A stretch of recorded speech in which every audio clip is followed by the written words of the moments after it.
welcome back in. Kanell here, coming on courtesy of Bet Online. Check betonline.ag for updated college football playoff, Heisman, and college football week 2 lines. And Danny, let's get right into it. You are a former quarterback, and looking around college football, whether it's transfer portal, freshmen, returning guys like a Klubnik, a Drew Aller, a Nussmeier, or you're looking at a Dante Moore, an Arch Manning, a Julian Sain, what would you say is the overall outlook of quarterback play in college football after week 1? So I think there's a theme, and I kind of went into week 1 with this theme. I thought the younger quarterbacks would struggle on the road in particular. You know, like Arch Manning, as much hype as there was around him, and I still think he'll be fine. I think it's going to be an up and down year. It just takes time. And the only way to develop a quarterback is by getting them live reps.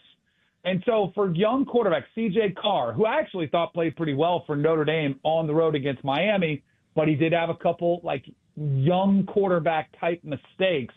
I thought that was something. Ty Simpson for Alabama, he played okay, but he didn't play like a seasoned veteran. Like I thought that was something that was kind of going across the board.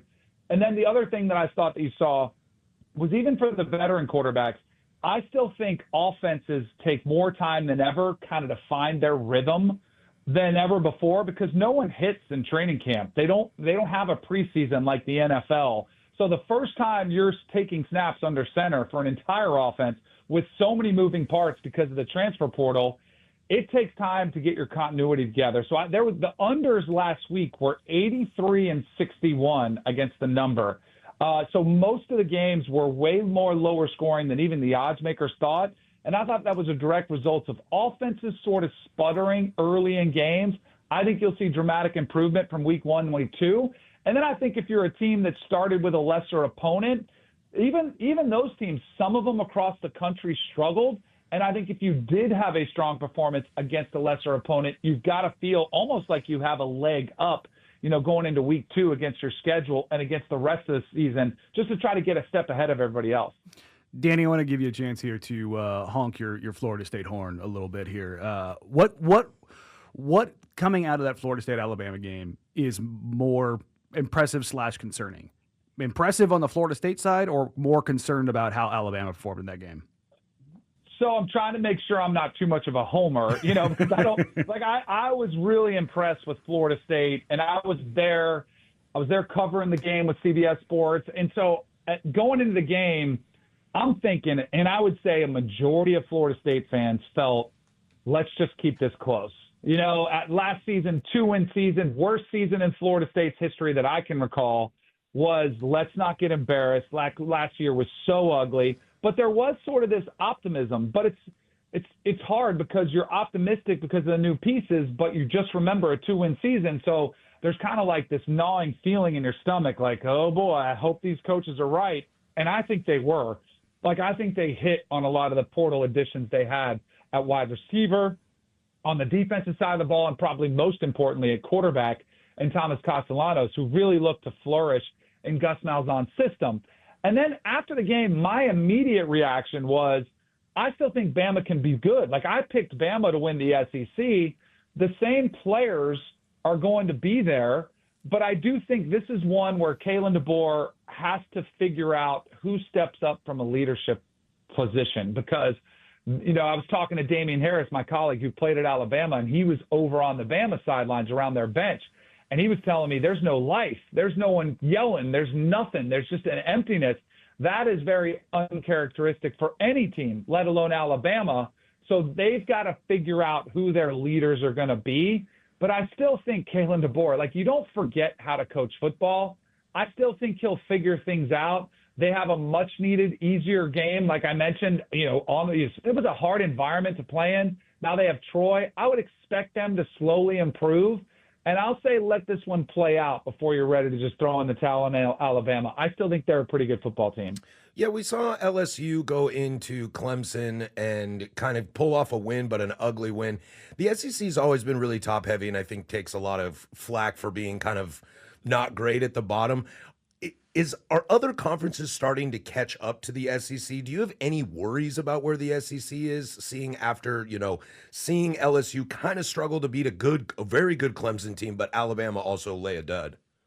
No, I love it because I love when college football is more parity. And I think really the SEC, since the portal opened and since NIL has changed the game, you've seen talent spread out across college football. And Brett Bielema, Illinois' coach, has kind of talked about this somewhat because for a long time, there were only some programs that were paying players. And there was a lot of them, but they usually were the top teams, and a lot of them came from the SEC.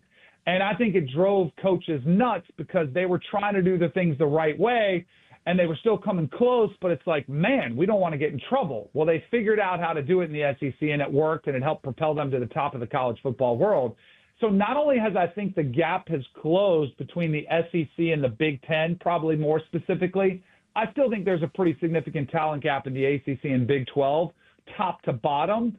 But I think even within the SEC, the talent has spread around a little bit. Like you can't just hoard every 4- and 5-star, which a lot of times Alabama and Georgia tended to do over the past decade. It's why they've dominated. Now you're seeing teams come out that are much more competitive. Vanderbilt beats Alabama last time. That wouldn't have happened in a million years. And people want to blame Kalen DeBoer. I think that's more of a talent gap that's been closed somewhat between all the schools in the SEC and the top tier ones. So I think it's great for college football. I was tired, and I think a lot of college football fans were watching sort of a regional championship take place for the national championship. I think this opens things up, and I think the whole landscape has changed where there's just a lot more good teams across college football. Danny, speaking of that parity, you look at what's going on right now. BetOnline has the Heisman Trophy odds. They're pretty darn compressed. Mateer's at 7-1 right now. Nussmeier 8-1. Lenore Seller 17-2, and then it's basically just this compression of everyone else. When you look at the parity in college football, and you can't really necessarily entirely lose a Heisman trophy in week one, but you can't win one either. Was there anybody that came out of the week one and kind of projects into week two? You go, this is a guy to watch here as a springboard to kind of start their Heisman campaign. So I thought Cade Klubnik was an opportunity maybe to buy him after his stock dropped, because I think statistically he'll get back into this race. Now you've got to be a believer that he's going to overcome his issues versus better competition. He did not look great against LSU, but like I said, I think that's the time to buy low if you think that he could come back and lead Clemson to an ACC title, which I don't think is crazy. I think they still played really good. They lost by 7 points. I think they'll be back in the mix. But the guy that you mentioned at the top of the race, now here again, this is where it gets tough because it's expensive and you're not getting him cheap. But John Mateer has the biggest opportunity this weekend to maybe really jump to the forefront against Michigan. It's in prime time. There's not a lot of great games this weekend, so everyone's going to be tuning into that. He's opening week. Oklahoma hasn't been running the football well, so I think it puts even more pressure on his shoulders to throw the football. He's a dynamic runner, and if he does it and they get a big win against Michigan, I think John Mateer would become like your clear-cut favorite this weekend. But I still think the whole season, I think, is wide open, which I love. I felt that way coming into the season. I think the Heisman race is wide open as I've seen it. So I think it's setting up to be a phenomenal college football season where we're going to be debating these things all season long. I don't think any of this resolves itself until November, and maybe even late November, which is going to bring some great drama. Well, you're making this Washington State University alumni very, very happy when you talk very nicely about John Mateer. We like it, although we wish he was still there. Danny Kanell's here with us, coming on courtesy of Bet Online. And let's get to some of those teams, some of those high-leverage games last week of some of those teams that lost. If you had to put money on one of those teams making the run and this just kind of being a blip on an early season radar, whether it's Clemson, Notre Dame, Texas, or somebody else, who do you like to still be a prominent player at the end of the day? I'll tell you who I wouldn't make it, North Carolina. Oh, my goodness. And they weren't a prominent player before, but I firmly felt that was going to be boom or bust for the Tar Heels. It looks like it's really going to be bust. We'll see. So clearly it is not them.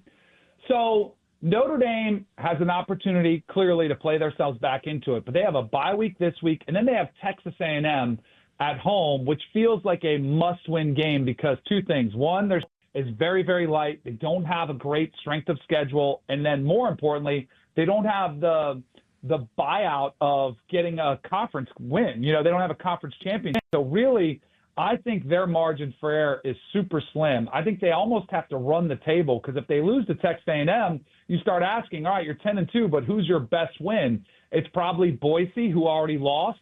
and it's USC, who you have to hope is good. So I think Notre Dame is a good candidate for that one. I think Bama's somebody that I probably lean away from just because I'm a little bit tepid on them. I would go with Clemson. I still think Clemson, their schedule is very manageable. I don't think they looked horrible in that performance. They didn't have their best wide receiver. I mentioned Cade Klubnik struggling, but he didn't have Antonio Williams, his favorite wide receiver. So I would go with Clemson. I am not a believer in Texas. I had Texas to miss the playoffs before the season. I think it's just going to be a roller coaster ride for Arch Manning. He's got 3 games where he can get his confidence back, but I'm worried about him playing on the road. That was my concern with him playing at the Shoe. The next time he goes on the road is against a quality opponent. It's the Florida Gators going to the Swamp. He still has to go to Athens to play Georgia. Like, all of a sudden, I think Texas is going to be fighting an uphill battle, so I don't trust them. I would go with Clemson as that team to fight their way back in the playoff mix. He's Danny Kanell. Thank you for joining us, my friend. Appreciate you guys. Have a great weekend. Yeah, Thanks, you as well. That's Danny Kanell. He comes on courtesy of Bet Online. Check out betonline.ag for updated college football playoff, Heisman, and college football Week 2 lines. When we come back, we'll get into a little more college football right here, 105.1 The Fan.